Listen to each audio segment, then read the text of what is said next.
일본과 한국의 수출액에서 비교를 해서 상반기 수출액이 우리 대한민국이 사상 최초로 일본 수출액을 능가했다고 합니다. 그렇죠. 네. 그리고 이게 엔저다 보니까 달러로 교환했을 때 네. 특히나 이제 그게 더 심한 거죠. 네. 그 정말 우리나라가 일본을 넘어서는구나 정말 네. 이렇게 느껴지는데 네. 이게 실제로 일본에 가보면 일본의 샐러리맨 분들은 네. 이미 엄청나게 우리 한국 직장인 분들하고 생활 수준이 차이가 난다라는 얘기를 제가 들었거든요. 네. 사실 역전된 지 오래됐다 삶의 그렇죠, 수준이. 그렇죠. 그 얘기 좀 부탁드려요. 오래됐어요. 사실은 2018년 정도 실질 임금은 우리가 일본보다 높아졌어요. 네. 그러니까 그때부터 차이가 났다고 보고 네. 또 하나는 이제 한국 물가가 네. 뭐 예를 들어서 음식 같은 거는 굉장히 이제 요즘은 많이 비싸진 부분이 있지만 같은 가격에 양이 엄청나게 차이가 나요. 양이. 일본은 딱 가격이 딱 그 메인 메뉴밖에 없어요. 아, 반찬도 안 주고. 반찬은 전부 사 먹어야 되고. 근데 한국은 어때요? 하나 시켜놓으면 반찬이 막 그거든요. 진수성찬 나오잖아요. 그렇죠. 그렇게 보면 그 삶의 질이 가격이 비슷하다고 보면 먹는 거는 한국이 훨씬 나아요. 그러니까 한국인이 키가요. 일본보다 2, 3cm 큽니다. 평균 키가. 맞아요. 그렇다고 하더라고요. 통계적으로. 그러니까 체격도 좀 크고. 체격도 크고. 네. 그러니까 이제 이 먹는 데 차이가 이제 난다는 얘기죠. 내가 일본에 살아봐서 알아요. 10년을 살아봤는데 네. 하여튼 가격이 민감해요. 조금만 이제 뭘 하나 반찬을 하나 시키면은 네. 몇백 엔씩 그냥 올라가니까 김치 요만한 거 500엔을 받아요. 500원이 5,000원 아닌가요? 그 당시 5,000원인 거죠. 지금은. 그러니까 배보다 배꼽이 더 크다 느끼니까 네. 김치가 그렇게 먹고 싶은데도 이걸 못 사는 거야. 500엔을. 근데 한국은 어때요? 김치는 무한대로 그냥 주잖아. 그냥 한 그릇 더 달라고 하면 더 달라고 주잖아요. 그러니까 이제 먹는 게 완전히 차이가 났다. 그래서 생활의 삶의 질은 이제 먹는 거에서 많이 차이가 났었다. 이미 그때부터. 자, 그런데 여기 한번 보세요. 이 그래프를 보면은 48년 말할 것도 없고 68년도만 해도 일본 수출액에 우리는 3.5%밖에 안 됐어요. 3.5%. 3.5%. 예. 1968년도에. 여기 갈로 안이 이제 우리가 차지하는 퍼센트예요. 일본 무역액에. 그러니까 76년도 11.5%, 87년도 20.4, 조금씩 올라가죠. 31.6, 41.1, 50.4, 78.3, 85.2, 91.5. 이게 2년 전에 91.5%인데. 네. 방금 말씀하셨죠. 맞아요. 상반기에 우리나라가 수출액을 이겼다. 넘었었다. 네. 일본을 넘었었다. 이제 앞으로 계속 이제 넘었을 거예요. 네. 수출액은. 아까 얘기했잖아. 일본은 수출할 만한 기업들이 사실은 해외에 다 나가버렸기 때문에 일본에서 수출할 만한 건 그렇게 많지가 않다는 거예요. 네. 그래서 엔저가 과거 같으면 엔저가 이렇게 되면은 한국에서 긴장을 해요. 왜? 수출 가격이 경쟁력이 저쪽이 경쟁력이 훨씬 높아질 거니까 네. 우리하고 경쟁하는 물품들은 우리가 상당히 불리해지잖아요. 네. 그래서 이제 이 환율이 저 엔저로 가고 이게 이웃 나라 이제 거지 만드는 정책 이런 얘기를 많이 하는데 네. 실제로 지금 현재 일본의 엔저가 돼도 수출이 그렇게 늘지가 않는다는 얘기예요. 그래서 이 엔저의 효과가 그렇게 크지가 않다. 그런 얘기를 이제 합니다. 그래서 어쨌든 한국이 이 무역에 있어서 이렇게 급성장을 해가지고 이제 일본을 넘었었다. 네. 대단하잖아요. 박사님 이렇게 엔저가 오래되고 네. 월급도 오르지 않고 하다 보니까 네. 일본 국민분들 일반적인 샐러리맨 정말 그냥 평범한 중산층 분들이 이거 뭐 스타벅스에서 뭐 커피 사 먹거나 뭐 햄버거 사 먹거나 이게 우리나라에 비해서 훨씬 이게 경제적 부담이 크다라는 뭐 얘기를 들었거든요. 네. 정말 그런가요? 자, 그게 이제 왜 그렇게 되는지 이 그림을 한번 놓고 한번 얘기를 해볼까요? 아까 이 주식을 보니까 네. 아베노믹스 시작할 때 주식이 완전 바닥이었잖아요. 그죠? 네. 그 아베노믹스 시작하면서 주식이 이제 오르기 시작했단 말이에요. 그 주식이 오르니까 이제 일본 경기가 좋아지나 보다 하고 다들 인식을 했잖아요. 네. 근데 그렇지 않다. 실질 경제는. 그 왜 그러냐? 네. 아베가 그 아베노믹스를 시행할 때 한번 보세요. 아베노믹스 당초 설명은 뭐냐니까 2차원 완화 정책을 펴면은 N이 굉장히 이제 싸질 거 아니에요. 네. 그렇게 되면은 수출 기업들에게는 이제 수출 가격 경쟁력이 생긴다 이거죠. 그러면 이제 결국은 대기업이라든가 이 부유층이 돈을 벌잖아요. 네. 그럼 그 돈이 이제 이 와인이 넘쳐나면은 네. 밑으로 내려간다 이거죠. 그래서 중소 영세 기업에게 돈이 좀 돌고 그렇죠. 우리 회사에 납품하는 회사들 납품하는 회사들에게도 이익이 이제 돌아가니까 돌아가고. 그러니까 이제 그 돈이 다시 이제 직원들에게 네. 임금이 인상이 되잖아요. 그렇게 해서 전체적으로 수요가 커지면은 네. 그게 다시 이제 경기가 돌아가는 활력이 돼서 대기업이 다시 또 중소기업들이 뭐랄까 업적이 높아지고 네. 이게 선순환이 된다고 생각한 거예요. 그럴듯한데요. 그렇듯하죠. 네. 이건 사실은 많은 나라에서 이렇게 얘기를 해요. 이거는 정설이라고 봐요. 아, 실제로. 실제로 한국에서도 이런 얘기들이 많이 있었고 그렇게 해서 이제 대기업이 잘 살게 되면은 그 밑으로 낙수 효과, 네. 우리도 이 낙수 효과라는 얘기 하잖아요. 그렇죠. 그래서 이제 과거에 중국도 마찬가지예요. 네. 어쨌든 우리도 옛날에 성장할 때 대기업부터 일단 키워 놓으면은 이 낙수 효과가 있을 거다. 네. 그래서 박정희 대통령이 옛날에 대기업들에게 그렇게 혜택을 많이 주면서 대기업 키웠던 이유가 이 낙수 효과예요. 그러니까 이거는 경제 원리에 있어서 어느 정도 정설이라고 네. 보는 거예요. 네. 자, 그런데 실제로 일본에서 일어나는 일은 뭐냐? 여기 이게 글라스 네. 잔이 이 가마솥 같이 커진 거예요. 위에가 대기업이었잖아요. 대기업이잖아. 대기업 부유청이 네. 돈을 밑으로 안 내려요. 딱 그 호주머니에 딱 가둬 놓고는 특히 대기업들이 네. 돈을 그렇게 많이 벌면은 밑을 내려야 될 거 아니에요. 네. 임금도 거의 별로 안 올려요. 올린다 하더라도 예를 들어서 이렇게 한번 봅시다. 유니클로가요. 네. 임금을 40% 올렸어요. 뭐 되게 많이 올린 거 아니에요? 엄청 올린 거죠. 네. 그런데 자세히 한번 설명을 해볼게요. 네. 유니클로는 전 세계 매장이 다 있잖아요. 그렇죠. 우리나라도 있죠. 글로벌리제이션. 네. 그러니까 해외에 가 있는 직장인들의 봉급은 네. 달러로 주겠죠. 그렇죠. 엔화로 주는 게 아니고. 맞아요. 달러로 줘요. 달러로 주겠죠. 해외에 있으니까. 그런데 주던 돈 그대로 주잖아요. 네. 그러면 일본 국내에 있는 노동자들에게는 직원들에게는 어떻게 돼요? 달러로 주니까 급이 올라가는 효과가 있는 거예요. 네. 100달러 줬는데 그전에는 100달러 주면은 뭐 1달러당 105엔, 110엔이었는데 네. 그러면 얼마? 100달러 주면 1,500, 15,000엔인가 뭐 하여튼 네. 그렇다 치면은 네. 이게 이제 1달러당 160엔으로 뛰어버리니까 한 40, 50% 올라가네. 40% 올라가는 거나 네. 그 효과가 있는 거예요. 아. 그 유니클로는 한마디로 말해서 달러로 주는 그 기준을 그대로 적용을 한 거예요. 그러니까 일본 국내에 있는 자기 직원들의 월급이 40% 올라가는 현상이 발생한 거예요. 네. 그러면 자 대기업들도 수출해서 그렇게 돈을 벌었으면은 네. 유니클로하고 같은 네. 정책을 펴야 될 거 아니에요. 달러를 벌어 왔으니까. 달러를 벌어왔으니까 네. 유니클로가 할 수 있는 것 왜 다른 대기업들 못 하냐 이거. 그런데 대기업들이 올린 그 임금율이 얼마인지 알아요? 원래 5.28% 올렸어요. 5.2%. 이렇게 많이 돈이 풀렸는데 그렇게 돈을 많이 벌었는데 벌었는데. 이거 이렇게 잔이 이렇게 찼는데 이 차고 넘치는데 여기다가 이걸 저수지를 만들어 밑으로 물이 지나가지 않도록 네. 자기들 잔을 계속 키워보는 거예요. 이 산에 유보금 쌓아놓고. 이거 왜 이렇게 안 풀리나요? 그게 낙수 효과가 없나요, 일본은? 그래서 이제 일본 정부가 대기업한테 임금 올려주라 네. 계속 종용을 하는데 그래서 겨우 올린 게 5.28%인 거예요. 겨우 올린 게. 겨우 올린 게. 근데 5.18%가 해당되는 게 전 직원들에게 다 해당되는 게 아니라 네. 노동자 전체에 해당되는 게 아니라 통계치를 보면요. 네. 대기업이 전체 우리 노동자 일본 전체 노동자의 한 30% 되는데 그리고 거기에 이제 노조에 가입한 그 직원들이라는 게 네. 그렇게 많지가 않아요. 그러니까 이게 춘투라 그러는 게 네. 그게 노조하고 사측하고 음. 협상하는 거잖아요. 근데 그렇게 해서 올린 게 5.28%인데 네. 엄청나게 올린 거예요. 그 전에 비하면은. 그런데 여기에 해당되는 그 노동자들이 11.8%, 12% 채 안 돼요. 그럼 뭐 한 90%의 그 직장인 분들은 노조가 없는 거네요. 노조에 이제 예를 들어서 대기업에 해당되는 노조는 그런데 중소기업에도 있겠죠. 좀 네. 거기에는 또 따라갈 거냐. 네. 그만큼 못 올렸단 말이에요. 4% 정도 올렸다 진짜. 그럼 이것도 거기에 또 퍼센트가 있을 거 아니에요. 네. 노조 가입한 게 별로 없어요. 일본 노조 가입한 게 별로 없어요.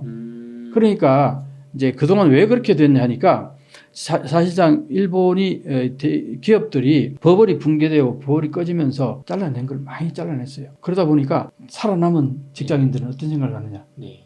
나 봉급 안 올려줘도 좋으니까 자르지만 말아달라. 이게 서로 어느 정도 합의가 무언의 합의가 이루어졌어요. 그래서 경영자 측은 웬간하면은 직원들을 자르지 않고 맞아요. 나이 많고 이제 좀 시대에 뒤떨어진 분들 그냥 잘 종신고용을 해주니까 그러니까 이제 그런 이제 메커니즘이 작동된 거예요. 네. 그 노조가 필요 없어진 거예요. 일본 정부 입장에서도 이 자르는 거에 대해서는 굉장히 민감하게 반응해요. 그러면 이제 많이 자르는 기업들은 이제 악덕 기업이 되는 거죠. 그렇죠. 그러니 그런 이제 일본의 그런 무언의 어떤 합의 같은 게 그게 한 30년 가까이 이어져 온 거예요. 그러니까 임금이 안 오른 거예요. 그렇죠. 임금을 안 올려줄 수 있는 하나의 명분이 된 거야. 대기업 입장에서는. 너희들 안 자르졌냐. 그냥 고용해 주는 것도 감지덕지해. 뭐 이런 이제 분위기도 있는 거죠. 네. 그런데 또 노동자 입장에서는 조금 덜 먹어도 되니까 나 직장 자르지만 말아달라. 그렇죠. 이렇게 된 거예요, 지금까지. 그런 여러 가지 이제 문제들이, 그리고 아까 얘기했잖아요. 일본은 시장이 평창이 안 되니까 네. 이게 시장이 평창이 자꾸 돼야 충원도 되고 그러면 거기에서 노동자들이 강하게 요구를 할 수 있잖아요. 그렇죠. 뭘 올려달라. 그리고 또 혁신 사업에 나와서 뭐 이렇게 영업이익 늘었는데 그러니까 이익이 이렇게 늘었는데 왜 안 올려주냐 이렇게 얘기할 수 있는데 실제로 기업들도 네. 영업이익을 많이 내는 것보다는 네. 현상 유지하면서 그냥 지내는 거예요. 임금 안 올려주고. 네. 이게 일본의 현재 모습이에요. 아까 주식 봤어요. 네. 30년 했는데 0%잖아. 그렇죠. 그동안 성장을 전혀 안 했다는 거예요. 일본 기업들이. 그래 성장을 안 하니까 임금을 안 올려주고 그 대신 자르지는 않고 네.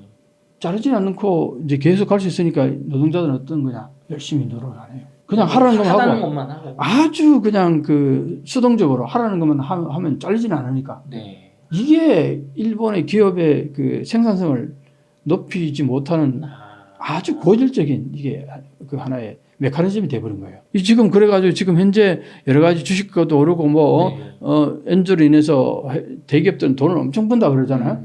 근데 이 모양인 거예요. 본래는 이거였는데 이 아베가 이 그림 보고 자다가 저 지하에서 벌떡 일어나지 않을까 싶어요. 이게 결국은 실패한 정책이 됐네요. 완전히 실패한 거죠. 이 그림을 보면 아베가 거품 물고 쓰러질 거예요. 네. 지금 살아 있다 하더라도. 박사님 근데 이렇게 실패한 정책을 하기 위해서 일본이 막 제로금리에 무제한 양적 완화 막 10년 하다 보니까 그 실질적으로 직장인들은 월급은 안 오르는데 엔저 때문에 내가 예전에 살 수 있었던 뭐 해외 물건들 이런 가치가 되게 비싸진 거잖아요. 그렇죠. 또 그리고 명목임금과 실질임금도 굉장히 큰 차이가 났다고 하는데 이것도 좀 이거 한번 보세요. 이게 지금 이 그래프를 보면은 2022년부터 지금 24년 4월까지 1년, 2년, 4월까지니까 거의 20한 5개월이라고 그래요. 네. 동안 실질 임금이 마이너스라는 겁니다. 명목 임금은 이렇게 올랐다는 거 평균 내니까 2.1% 되는 거예요.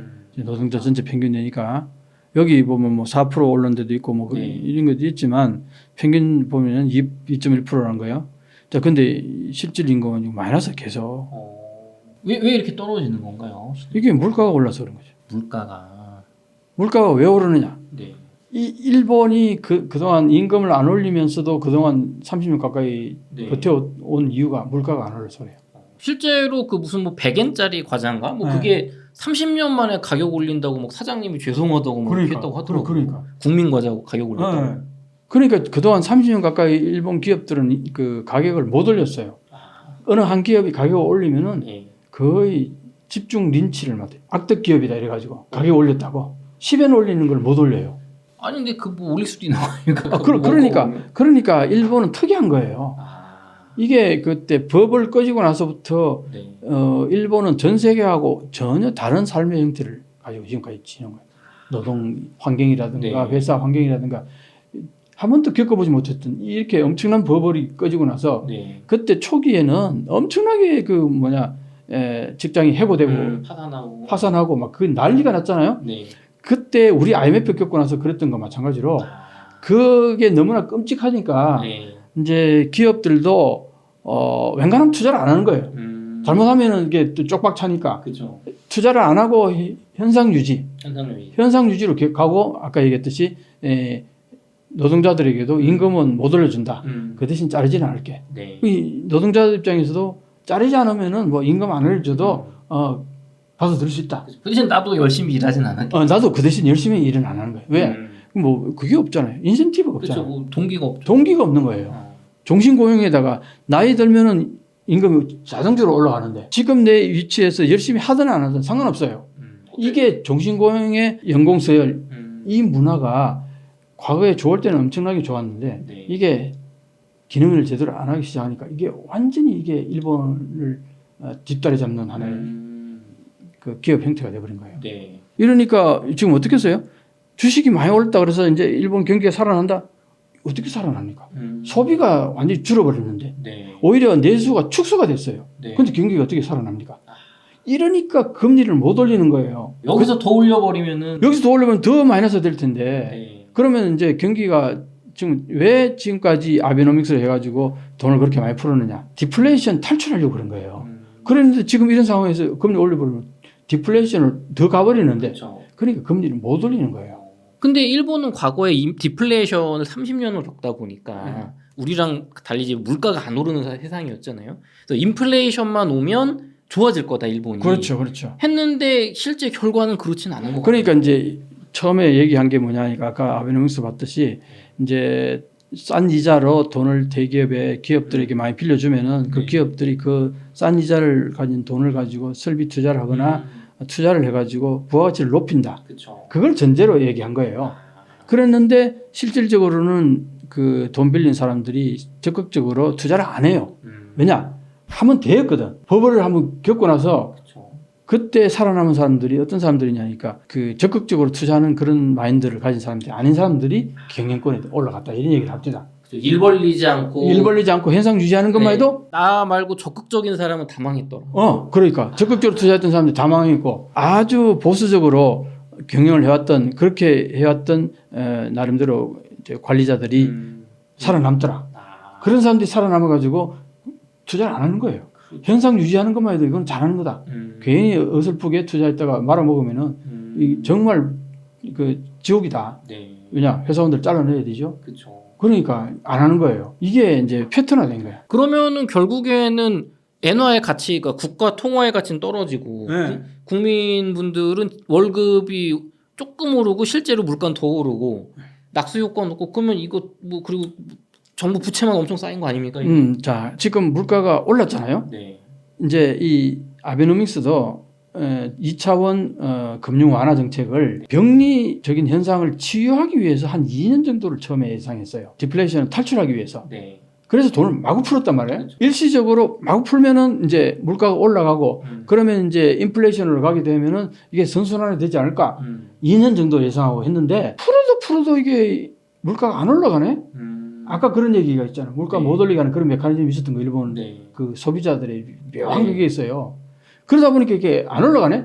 그러다 보니까 물가 올라갈 때까지 하는 게 10년이 돼버린 거예요. 2년 예상하고 했던 것이 10년이 와버리니까 어떻게 돼요? 시장에 돈을 엄청나게 풀리면 그 돈이 풀린 그 어느 정도 풀렸나니까 네. 한 30년 가까이에 GDP에 한 14배 정도 풀렸다는 거예요. 1400% 풀린 거예요. 야. 근데 달러는 어느 정도 풀렸나니까 뭐 이것저것 이제 성장도 하고 이렇게 해서 보면은 현재 GDP에 한 2.5배 풀린 거예요. 2.5배 풀린 달러하고 14배 풀린 엔화하고 어느 게 더 가치가 있겠어요? 달러가 당연히. 이거는 불보듯이 명확해. 그래서 앞으로 엔화가 절대 엔고로 갈 수가 없다는 이 논리가 바로 이 논리를 얘기해요. 이거는 전설의 딜러라는 후지마키 다케시라는 아주 이 사람은 딜러로서 오랫동안 활동해왔던 사람인데다가 지금은 일본의 삼선 의원이에요. 국회의원이에요. 네. 참의원 의원. 이 사람이 국회에서 계속 이런 질의를 하고 일본은행이나 일본 정부에 대해서 이 위험성을 계속 경고를 해요. 이 사람은. 지금 이대로 가면은 엔화는 수지 조각이 될 수밖에 없다. 이 사람이 2년 전부터 글을 썼는 거 내가 그걸 나중에 언젠가 한번 제목들만 쫙 네. 뽑아가지고 한번 보여주면 2년 내내 일본 엔화는 휴지 조각이 된다. 휴지 조각이 된다. 휴지 조각이 된다. 그래 또 휴지 조각이 된다. 일본 총재가 바뀌었는데 그래도 휴지 조각이 된다. 계속 그렇게 얘기했어요. 근데 그 사람 나는 말을 믿고 내가 지금까지 얘기를 해왔는데 네. 그 사람 말이 맞는 거예요. 맞는 거네요. 그 사람만 그런 게 아니라 또 몇몇이 있는데 다 논리가 엔저로 계속 갈 거다는 얘기를 계속 했어요. 그런 사람들의 얘기가 맞아 들어가니까 나는 그 사람들의 글들을 굉장히 이제 참고로 많이 했죠. 내가 뭐 일본의 뭐 엔화 이걸 깊이 있게 처음부터 내가 공부했던 사람은 아니지만 네. 이 사람들의 그 글들을 보면은 논리가 명확하고 논리가 근거가 다 근거가 있는 명확하니까 내가 봤을 때 내가 일본 문건을 계속 보니까 네. 그러니까 이제 그 자신 있게 얘기할 수 있었던 거예요. 그래서 1년 전부터 엔저로 갈 거다 계속 외쳤던 건데 네. 그러니까 이게 이제 그 물가가 올랐다 그랬잖아요. 네. 최근에 물가가 오르는 거는 그럼 이유가 뭐냐? 네. 본래는 기업의 경영이 좋아졌어. 부가가치가 높아져서 그래서 물가를 올리고 왜냐? 부가가치가 높아지면 임금을 많이 줄 수 있잖아요. 네. 임금을 많이 주게 되면 물가를 올릴 수 있잖아요. 그렇죠. 그렇게 해서 이제 올라가는 걸로 예상을 했는 건데 네. 그렇게 해서 2% 이상을 올라가면은 2년 이상 지속이 되면은 2차원 금융 완화 정책은 이제 그만둔다. 네. 이랬는데 최근에 물가 올라간 이유는 보니까 일본의 기업들의 경영 그 노하우가 좋아서 그래서 부가가치가 높아져서 물가가 올라간 게 아니라 수입 물가가 높아서 올라간 거예요. 수입 물가가 뭐냐? 에너지, 네. 식자재, 네. 이게 이 원자재, 이게 가격이 그때 뭐 때문에 폭등했냐? 팬데믹하고 네. 러시아가 우크라이나 침공하는 이 두 개가 교란 작용을 일으킨 거예요. 네. 이것 때문에 그 당시에 폭등한 적이 있었단 말이에요. 그것 때문에 물가가 올라간 거야. 그러니까 이거는 올라갔으니까 내려갈 가능성도 있는 거 아니에요? 그렇죠. 순식간에 올라갔다 순식간에 내려올 수도 있잖아. 그럴 수도 있지 않습니까? 그러면은 이제 이거 순식간에 올라갔던 물가가 네. 이 순식간에 내려와서 물가가 낮아지면은 다시 여기 이런 상황에서 예를 들어서 금리를 올린다거나 이 정책을 그만둬 버리면은 또 디플레이. 또 디플레이로 갈 가능성이 있다 얘기예요. 그래서 엄청나게 조심스러웠어요. 일본 은행이나 네. 정부가. 왜냐? 과거에 두 번 그런 경험이 있었어요. 괜찮다 싶어서 네. 디플레이션 금융 완화 정책을 그만뒀더니 바로 경기가 뒤떨어져 버렸죠. 물가가 올라갔던 게 바로 네. 떨어져 버리고. 그래서 금리를 못 올리는 거예요. 과거에 두 번의 아주 쓰라린 경험이 있어가지고. 네. 그렇기 때문에 지금 현재 이 문제가 얽히고 설켜가지고 아주 복잡하죠. 그래 한마디로 말해서 일본의 기업이 생산성을 높여가지고 네. 부가가치를 높이면 되는데 네. 그걸 못하니까 모든 문제의 근원은 거기에 있는 거예요. 자꾸 뭔가 외부적인 방법으로 해결하려고 하는데 근본이 안 되니까. 근본이 안 되는 거예요. 장사를 잘하고 기술력이 있고 이게 돼야 되는데. 그렇죠. 기술 혁신을 해가지고 거기서 돈을 많이 벌면 기업이 네. 그 부가가치가 높으면 그래서 수출을 많이 해서 달러를 많이 벌어 들어오면은 그렇죠. 이런 문제 모든 게 다 해결되는데 네. 그게 안 됐다. 일본의 기업이 결국에는 혁신을 하고 이제 돈을 벌어들이는 그런 게 안 돼서 문제라고 하셨는데 제가 좀 보니까 일본이 반도체 산업의 부활, 타도 삼성, 한국 다시 이겨보자 하면서 TSMC와 손잡고 반도체 투자, 일본에 뭐 공장도 짓는다고 하고 막 이렇게 반도체 다시 해왔겠다고 막 했었잖아요. 일본 반도체 상황은 좀 어떤가요? 이 그림 하나 딱 보고 넘어갈게요. 많이 봐왔던 그림이긴 하겠지만 이렇게 일본이 좋았다가 네. 이게 반도체 산업인가요? 네, 반도체 산업이에요. 이게 그때 일본이 88년도에 50.3%를 일본이 혼자 차지했어요. 반도체 전 세계의 점유율의 50%가 일본이 반도체. 그렇죠. 미국이 36.8%고 아시아가 3.3%였어요. 네. 그러다가 그때부터 급전직하해가지고 쭉 계속 내리막길 네. 급경사잖아요. 네. 그래가지고 여기 2020년까지 왔다가 2030년이 되면은 되게 0%까지 갈 거다. 이런 위기의식이 있었어요, 일본이. 이게 그러다 보니까 이제 일본이 야 이거 안 되겠다. 요때 얼마요? 2019년도 10%로 떨어졌잖아요. 50%였던 게 10%로. 네. 이 5분 1로 축소. 5분 1로 축소 망한 거죠. 망한 거죠. 거의 망한 거죠. 뭐. 미국이 50%, 아시아가 25%인데. 일본 정부가 최근에 2021년에 보조금을 이제 내기 시작한 거예요. 일본 정부가 네. 이때부터 반도체 이제 그동안 손 놓고 있다가 네. 이제 이때부터 이제 보조금을 주면서 막 장려하기 시작한 거예요. 그래서 첫 단계가 뭘 했나니까 네. 내 땅에 반도체를 생산해야겠다. 그 이유는 뭐냐니까 팬데믹 때 네. 반도체를 구하지 못해가지고 제품을 못 만드는 아주 끔찍한 일을 당했어요. 일본의 대표적인 기업이 뭡니까? 소부장도 있고 네. 또 하나 자동차. 네. 자동차. 일본은 자동차 산업이 지금 근간인데 네. 뭐 소부장도 당연히 그렇고 네. 근데 자동차가 거기에 반도체가 들어가요. 그죠. 요즘은 이제 뭐 기계로만 돌아가는 대상이 아니니까. 그러니까 이제 반도체가 들어가는데 그 당시에 반도체 구하지를 못해가지고 60만 대를 못 만들었어요. 정말 우리나라도 그 뭐지 그때 현대자동차에서 네. 요 빽빽 요 키 있잖아요. 네. 여기 들어가는 반도체가 없어서 요거 못 준다. 그러니까 네. 그 자동차에 반도체가 초기 단계에서는 한 10개, 20개밖에 안 들어갔대요. 근데 그 중에 하나만 없어도 반도체는 그 완성품을 완성품을 못 만드는 거야. 아, 그 반도체 하나 때문에. 네. 이러니까 근데 그때 왜 일본이 그러면 반도체를 그렇게 못 구했느냐? 네. 이거 참 일본에서요 그거 얘기하는 사람이 되게 창피해하면서 네. 글을 썼더라고요. 어. 왜 못했냐니까. 일본은 반도체를 생산하려면 위탁을 해야 될 거 아니에요. 네. 만들어 달라고. 그렇죠. 그래서 만들어 달라고 할 때 온갖 조건을 다 걸고 어. 그 다음에 뭐 빨리 결정해 주라. 네. 근데 반도체 만드는 공장에서 요구를 할 거 아니에요. 네. 어느 시점까지 음. 어느 정도 음. 그 요구를 할 거냐. 네. 뭐 얼마나 만들어 주면 얼마나 만들 거, 가격은 어떻게 하고. 그렇죠. 그런 걸 요구하겠죠. 그런 거 하는데 이게 꼬장꼬장하게 가격 딜하고 딴 데하고 비교해가지고 조금이라도 싸게 하려고 그러고 그 다음에 결정을 빨리 못하고 이럴 때 그 반도체 만드는 공장에서 어떠니 짜증이 나는 거예요. 일본 애들하고 너희들 거래 안 해. 돈도 얼마 안 되는데. 돈도 얼마 안 돼. 다른 나라에서 요청이 들어오잖아. 네. 그럼 거기서 바로바로 결정이 나는 거야. 그래가지고 거기다 다 돌려버린 거예요. 그렇죠. 이 얘기를 하는 건데 그래가지고 일본이 구하지를 못하는 거예요. 이런 게 한두 가지가 아니라는 거예요. 반도체뿐만 아니라 네. 예를 들어서 이제 일본에 옛날에 그 다랭어 마구로라 그러죠. 네. 참치. 일본에서는 그 스시의 네. 가장 기본이 참치를 참치잖아요. 많이 먹잖아요. 근데 그 참치를 이제 어떻게 산지에서 그 어부들 잡아가지고 거기서 막 그 하잖아요. 네. 팔 때 그때도 이제 과거에는 일본이 거의 압도적으로 강했는데 네. 중국이나 다른 나라에 막 뺏긴다는 거예요. 중국이 스시를 먹기 시작하면서 난리 났다는 거잖아요. 네. 그러니까 거기에서는 이제 중국에서는 가격을 좀 높게 받더라도 네. 빨리 체감을 하는 거야. 거기에 다 밀려 있다는 거예요. 일본이.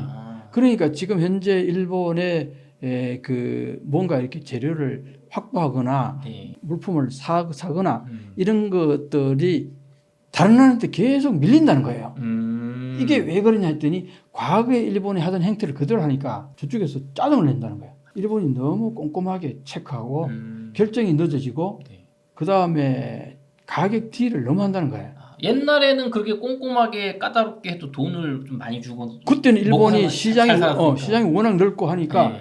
대량으로 구매도 해가고 그 일본 시장이 워낙 크니까 일본이 요구하는 거 웬간한 거 다 맞춰줬죠. 네. 근데 지금은 어떠냐 다른 나라도 팽창이 돼가지고 그렇죠. 그 시장도 큰데 굳이 일본 아니더라도 얼마든지 다른 데서 요청이 많이 들어온다 이거야. 네. 그리고 빨리빨리 네. 그리고 까다롭게 하지 않는다 이거야. 그렇죠. 일본보다 이게 아주 일본이 아주 그것 때문에 네. 반도체를 구하지를 못해가지고 자동차를 60만 원을 못 만든 거예요.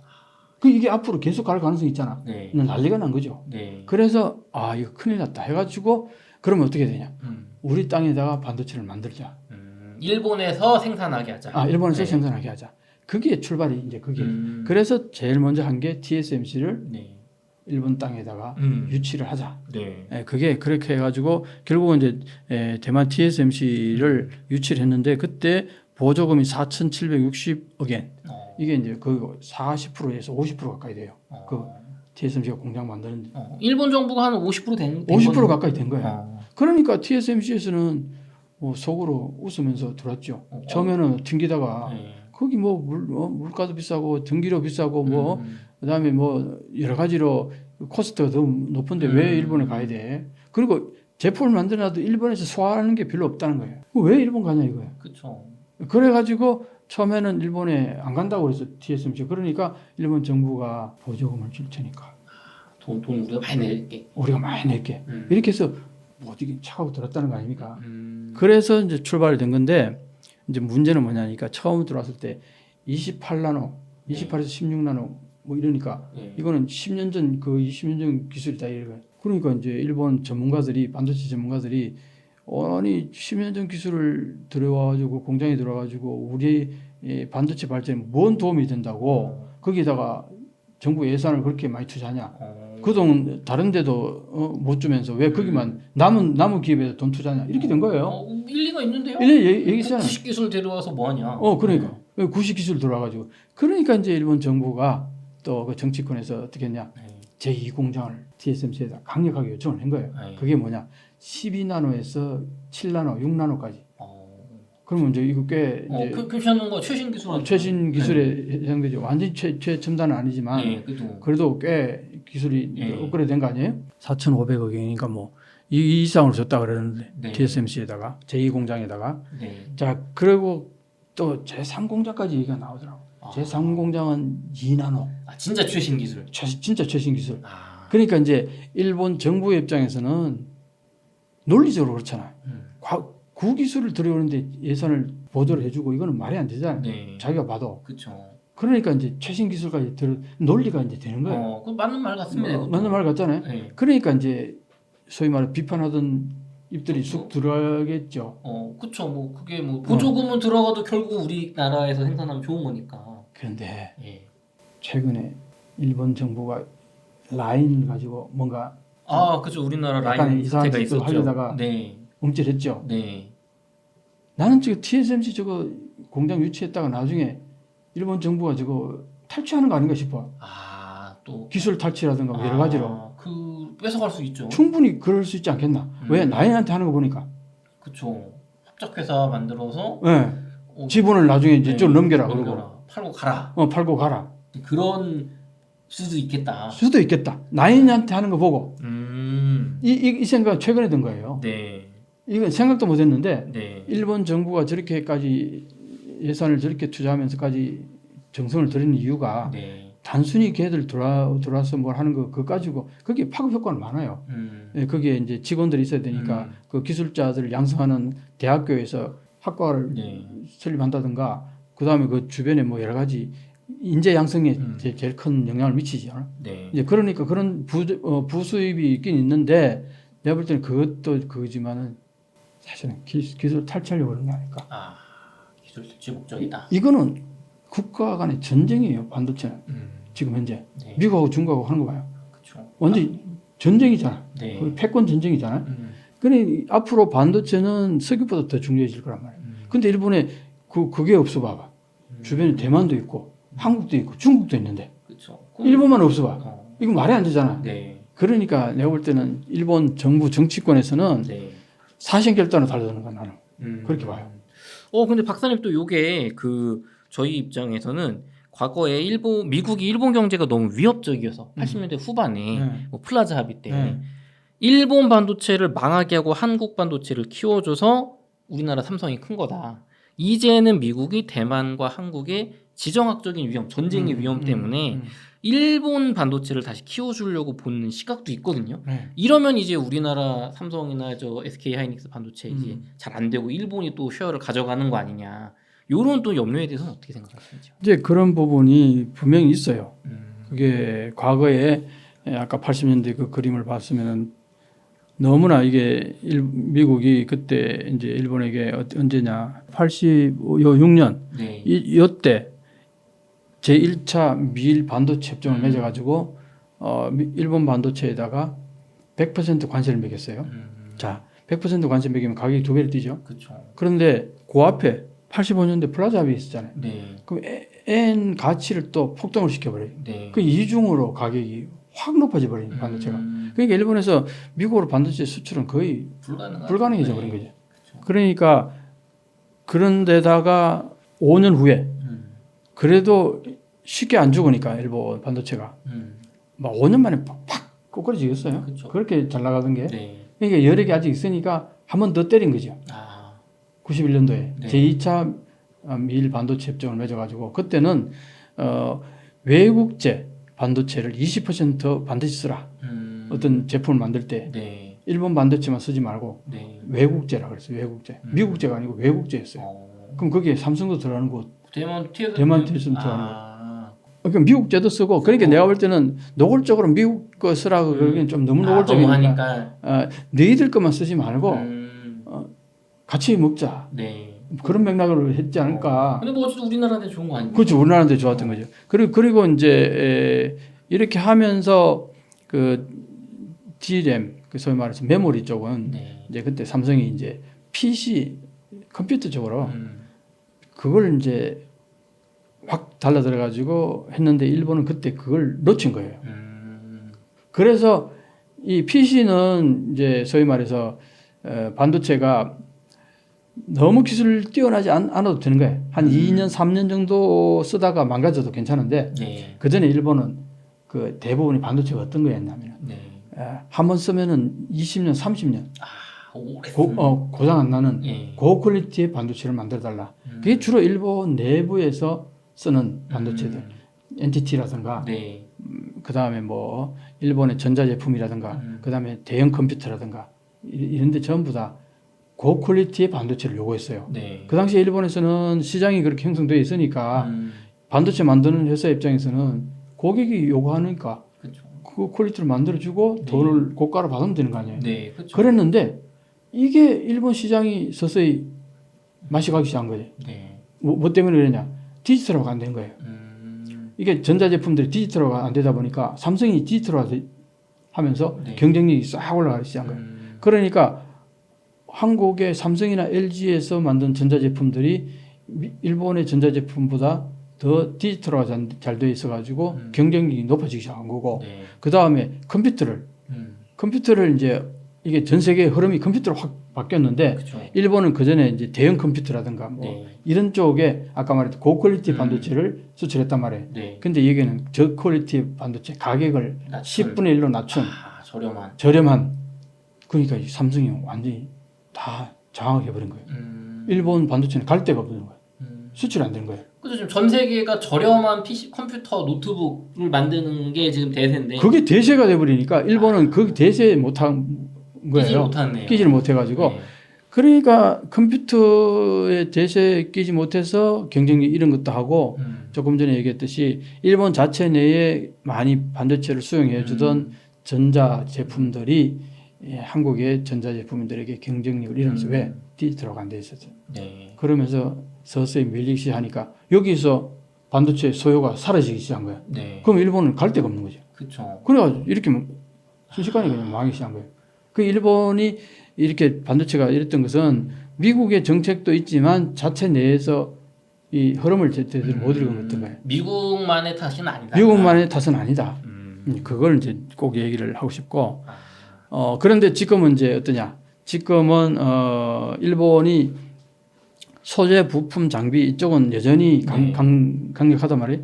이것도 꽤 그 시장이 크더라고요. 네. 반도체가 팽창하면 할수록 그건 반드시 들어가야 되니까. 네. 그러니까 이게 이제 굉장히 큰데, 그것만 가지고는 이제 또 안 되니까 제2단계로서 일본이 이제 뭐냐니까 최첨단 반도체를 연구하고 개발하는 거예요. 네. 그래서 이제 라피더스를 공장을 이제 파운드리를 만든 거예요. 1단계에서는 다른 나라 파운드리를 유치하는 거. 네. 2단계에서는 내 파운드리를 만드는 거.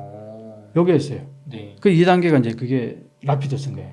그 라피더스의 그 시작은 뭐 제가 여러 군데서 설명했으니까 더 이상 설명 안 하고, 어쨌든 일본의 대기업들하고 같이 뭘 해보자 했는데 대기업들이 소극적인 거예요.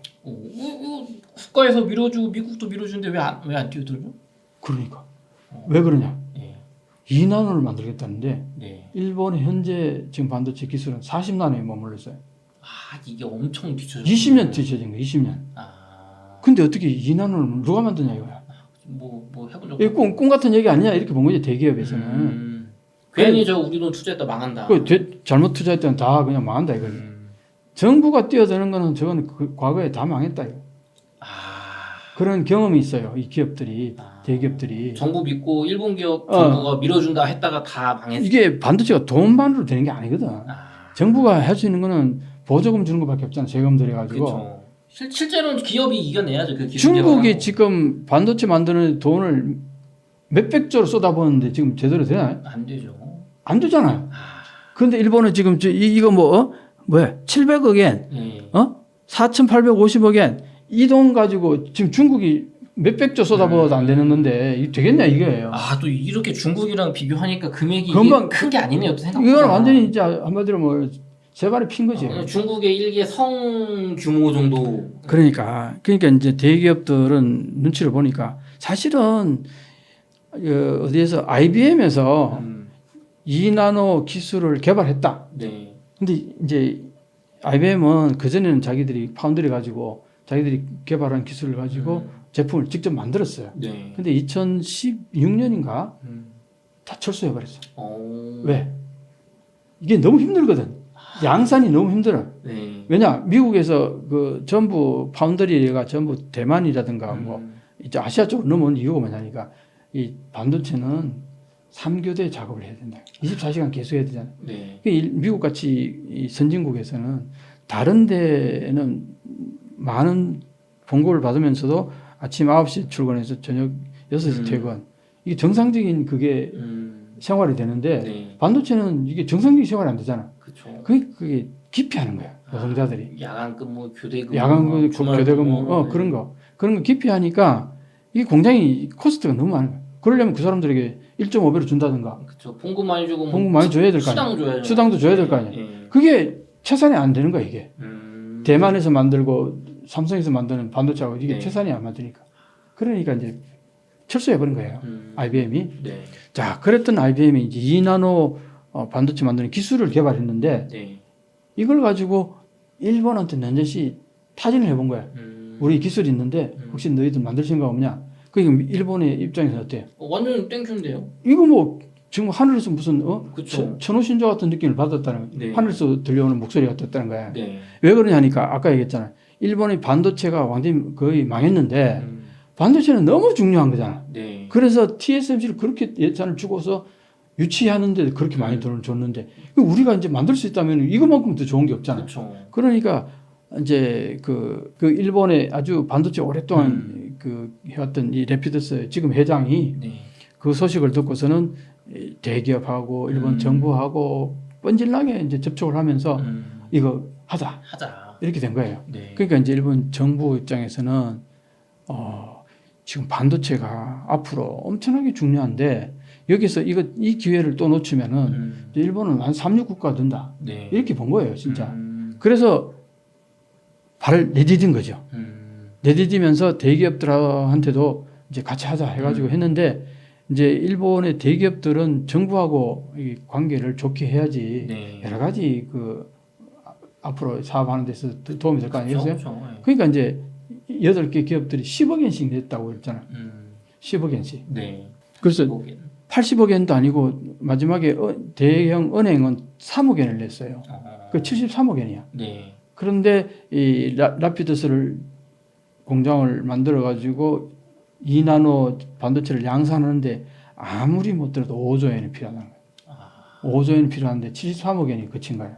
너무 적은데요. 이게 터무니없이 적은데요. 정말 이게 뭐 참새 눈물 같은 네. 액수라고 그렇게 얘기했는데 그러다 보니까 어떻게 일본 정부가 처음에 700억 엔을 이제 먼저 낸 거예요. 네. 그래도 돈이 안 들어오니까 대기업에서 5조 필요한. 다시 또 2022년도에는 2,600억 엔을 또 700억 엔, 2,600억 엔. 네. 요거 가지고 뭐 하겠어요? 땅 사가지고 네. 이제 준비하고. 건물을 짓는 정도. 네. 그 다음에 이제 직원들 조금 뽑는 정도 돈밖에 안 되는 거야. 음. 그래가지고 다시 자 이거 보면은 네. 2023년도에는 아까 요 2022년, 21년, 22년은 아까 설명했던 거고 여기 2023년도에 보면은 TSMC에다가 다시 더 공장을 짓는데 또 보조금 이 정도 지금 책정해 놓고 있고 네. 그 여기 반도체 라피드스에게 얼마 정도냐? 네. 6,400억. 그 5,900억 가까이 되네. 이 전체 6,461억 엔의 돈이 있는데 네. 라피드스에 5,900억, 그 6,000억 엔 가까이 라피드스에 준다는 거예요. 엄청 주네요. 그럼 지금까지 라피드스한테 투자한 돈이 네. 1조 엔 가까이 돼요. 정부 돈만. 엄청. 그런데 대기업은 어떠냐? 73억 엔. 73억 엔. 2021년부터 출발해 2023년, 2024년도인데도 아직도 대기업은 10억 엔밖에 안 냈다는 거예요. 기업들은 그냥 생색만 내고 있는 거고. 그게 이제 교재비라고 하죠. 교재비. 정부하고의 교재비. 네. 10억 엔이. 그럼 기업들은 안 된다고 보는 건가요? 안 된다고 보는 거죠. 이게 여기에 내가 그래서 계속 이게 쉽지가 않다, 어렵다 하는 이유가 전문가들도 그 얘기를 많이 해요. 아니 40나노밖에 못 만드는 일본에서 어떻게 2나노를 만드냐고. 근데 뭐 아까 IBM에서 뭐 기술 전수 해주는 거. 근데 IBM에서 기술 전수를 해주잖아요. 네. IBM에서 전수해주는 기술은 만드는 기술이지 양산 기술이 아니라는 거예요. 만드는 기술하고 양산 기술하고 다른 게 처음에 만드는 기술 가지고 적용 고대를 해가지고 만들면은 불량품이 거의 99% 불량품이 나온다는 거예요. 우리나라 지금 삼성전자도 저 엔비디아에 지금 뭐 수율이 안 나와 불량품 비율이 높아서 막 한창 이게 나왔어. 올 게이트 어라운드 그 기술을 써가지고 지금 벌써 몇 년째 3나노 네. 수율이 안 올라간다 그러잖아요. 네. 그럼 뭐냐? 만드는 기술이 없는 건 아니잖아요. 그렇죠. 기술은 있죠. 기술이 있는데 수율이 안 나온다는 거예요. 불량품 없이 높게 좋게 양산이 안 된다. 그걸 하는데 그게 어렵다는 아, 거야. 그러니까 진짜 어려운 거 사실 또 있는 거네요. 진짜 어려운 거는 양산하는 양산이 기술이 어려운 양산이 어렵다는 거야. 아, 그러니까 IBM이 지 기술 가지고 지가 만들지 왜 안 왔냐 이거. 양산이 안 되니까. 아, 그쵸. 그러니까 자기는 철수해 버리는 걸 가지고 남한테 이제 해보라. 아, 그런데 IBM 입장에서는 여기 그 무슨 돈을 받는 거예요. 기술 로열티 이런 걸 받는 로열티를 받는 거예요. 아, 일본한테. 그러니까 나는 하나도 힘든 건 안 하고 그냥 돈만 받겠다. 전문가들이 비판하는 점이 그 점이. IBM은 지들은 어려운 건 하나도 안 하고 손 안 대고 코 풀려고. 어차피 나는 이제 망했으니까 뭐 그거 안 하니까. 그쪽 안 하고 기술만 개발해가지고 그 로열티 받아 먹는 것만 충분하다 이거야. 투자를 안 해도 되니까 그쵸. 위험 부담도 없잖아. 네. 이 IBM이 그런 거예요. 아, 그럼 뭐 엄청 도와주고 뭐 그런 것도 아니네요. 그것도 아니지. 사업인 그냥 거지. 자기 돈 벌려고 하는 건데. 자기 돈 벌려고 하는 건데 아, 일본 정부의 입장하고 IBM의 입장하고 이게 서로 니즈가 딱 합치된 거지. 일본 입장에서는 지금 여기서 쳐지면은 네. 일본은 삼류국가로 완전히 이제 한마디로 개발도상국도 아니고 삼류국가로 쳐진다. 네. 왜 주변에 한국이라든가 대만이라든가 중국조차도 이제 최첨단 반도체를 막 개발해가지고 앞으로 반도체가 전 산업의 정말 핵심 중에 핵심이 될 텐데. 제2의 석유가 된다고 하잖아요. 그러니까 거기에 일본은 빠져버린다 이거야. 그럼 말이 안 되잖아. 그렇죠. 그러니까 일본 정부는 이게 설령 실패하더라도 안 갈 수가 없는 거예요. 그렇죠. 그러니까 무한 도전이야, 무한 도전. 계속 돈 하지 않을 수가 없어서 하는 거예요. 네. 처음에 그 2022년도에 네.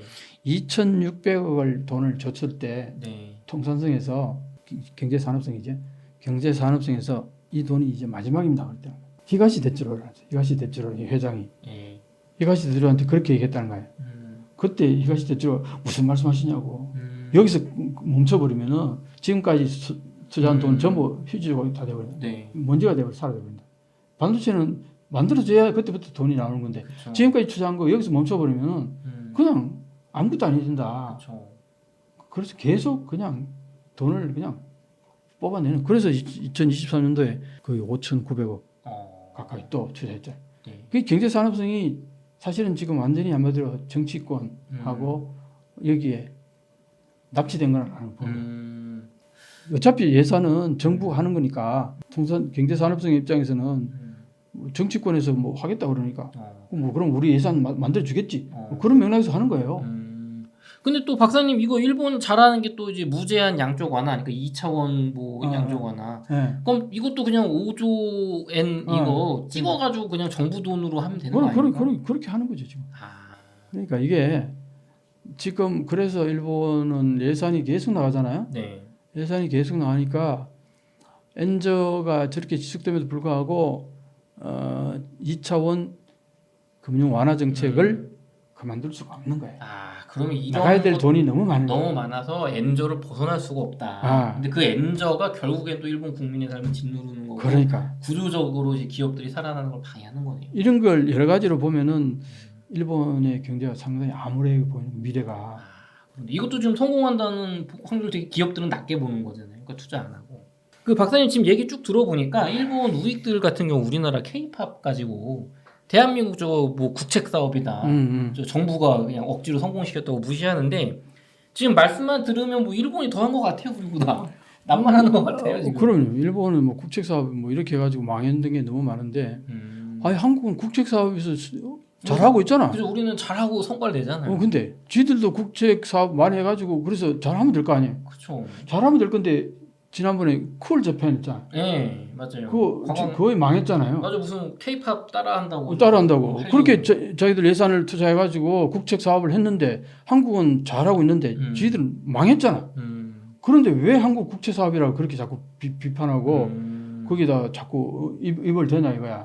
사실은 한국이 국책 사업이냐고 그게 아니란 말이에요. 사실은. 우리 기업들이 개별적으로 하는 걸 좀 도와주는 정도지. 그리고 그렇지. 이제 그 뭐 예를 들어서 JYP라든가 그런 특출난 프로듀서들이 네. 지금까지 일을 잘해와가지고 그렇게 키운 거란 말이야. 네. SM도 그렇고. 그렇죠.